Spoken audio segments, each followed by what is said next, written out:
Applied Teaching Topics, Tools for Teaching Writing, Module 2, Unit 2. Let's talk about bad writing. What causes it? What are the causes of bad writing? Well, Steven Pinker, the psychologist from Harvard University, says the curse of knowledge causes bad writing. And what is the curse of knowledge? In simple words, it is this idea: I can't see what it's like for you to not know something that I know. I cannot understand what it's like for you to not know something that I know. For example, look at the remote control. Remote controls are famous for being really difficult to understand and complicated.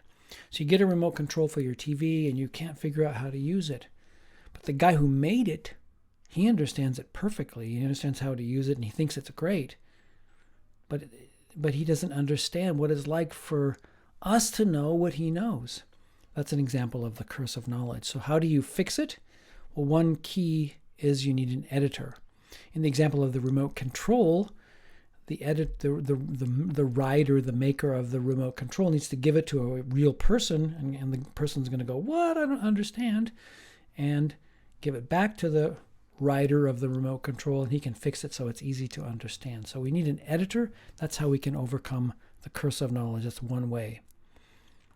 Bad writing and language learners. Of course, English language learners experience the curse of knowledge. If you're an English teacher and you want your students to learn how to write, they're going to experience the curse of knowledge. But they also simply have trouble with English. So that can make for bad writing. And one basic question is, how can they improve? How can they improve their writing, not just with the curse of knowledge, but just in general? And of course, the answer is get good at English. And how do you do that? Read big. Read big. I have a website for big reading called readoasis.com. And I always tell my students, good writers read big. Every great writer is a big reader. So reading is an important way to improve your English so you can become better at writing. Teaching writing is also hard to teach. And so we have to answer many questions. How can you correct errors? If you're a non-native speaker, this becomes a challenge. How do you correct your students' errors? How do you give feedback? How do you mark and grade papers? And what is your system for teaching writing? So we can't answer all of these questions in a short 10-minute video, but we can get us started down the road. I always like to mention Paul Nation's book, What Should Every EFL Teacher Know? This has been one of the most helpful books for me in learning how to teach English. And he talks about the 4 strands, right? So meaningful input, that's one of the important 4 strands.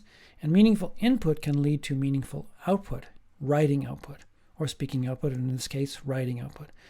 So we can link meaningful, important, interesting messages, stories, content to our students' writing. They read something interesting and then they write about it in response. We can also do language-focused learning or language-focused writing. So we can focus on grammar, punctuation, structure. This is one of the 4 strands. And we can also focus on fluency development, writing for fluency. So input leads to output. You can also do language focus and fluency development, the 4 strands. What are some basic activities that we can teach for writing? Nation, in his book, What Should Every EFL Teacher Know?, recommends simply copying sentences. So they can copy sentences by hand, or typing on a keyboard, which is an important skill for writers. They can develop that. Help them just to get used to writing. Help your students get used to writing. You can also practice dictation, something I use in almost all my classes. Start with a short, easy message, something based on the theme for that day, for example, a quotation from a famous person that's easy for your students, so you don't have to pre-teach anything. And you can also do these dictation activities with many variations. For example, what we call the running dictation, or the messenger and the scribe. So you have students in pairs. You put the dictation text over here on one side of the room.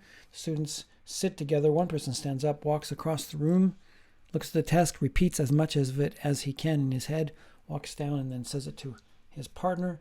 She writes it down and then repeat and then switch. So it's a variation on this idea of dictation, but it gives them listening and writing practice. And of course, after they're done, they can, in pairs or in groups, check their dictations. As we teach writing, we also need to think about the purposes for writing. So why write? What are the purposes? So is it for emails? Is it formal letters? Is it for texting people, writing blog posts? Is it for writing reports or academic research papers? So we need to plan our writing classes based on the needs of our students, of course. But as we also teach writing, we need to answer some very basic questions. What is the goal of my writing? So as a student writes something, they need to think about what their goal is for this writing. Who will read my writing? Who's the audience? Who's going to read it? And what big ideas will I write about? What question will I answer? Oftentimes a good report answers a question. Or what problem will I solve? And how will I organize my writing? In what order will I put my ideas? Sometimes it's good to just put them up on a whiteboard in a big picture so you can see and organize your ideas. How will I correct what I've written? How will I make it clearer? How will I revise it? These are questions that writers need to answer. So for the question of who is your reader, we always need to remember the curse of knowledge, right? If writers don't clearly imagine the reader, they will write badly. So here's an activity that Nation recommends to see the reader, right?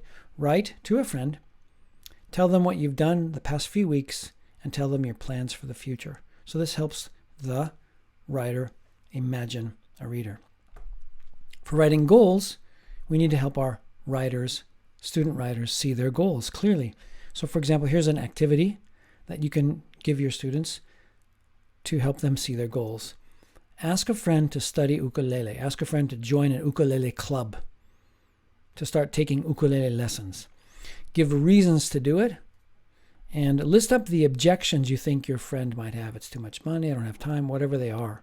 List up the objections and then answer those objections and end with a strong point.